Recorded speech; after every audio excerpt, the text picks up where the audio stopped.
ষষ্ঠীর পুজো হচ্ছে, আমি এখন হচ্ছে বাড়িতে পুজো করে এখন মন্দিরে যাচ্ছি। এখন দুধ গঙ্গা জল নিয়ে শিবের মাথায় দেবো, আর হচ্ছে আম দেবো, বেল দেবো, আর কলা দেবো, আর হচ্ছে ঘিয়ে প্রদীপ দেবো, ফুল মালা দেবো, ধূপকাঠি মোমবাতি দেবো।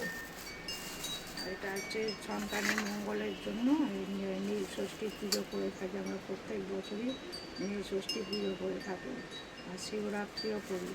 নীল ষষ্ঠীতে যাতে সন্তানদের ভালো হয়, সুস্থ থাকে, আর হচ্ছে ভালো উন্নতি যেন করতে পারে, তার জন্য মায়েরা হচ্ছে নীল ষষ্ঠী পুজো করে।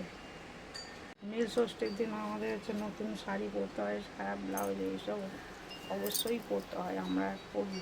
আর সন্তানের মঙ্গলের জন্য এইগুলো নতুন বস্ত্র পরে আমরা শিবের মাথায় জল ঢালি।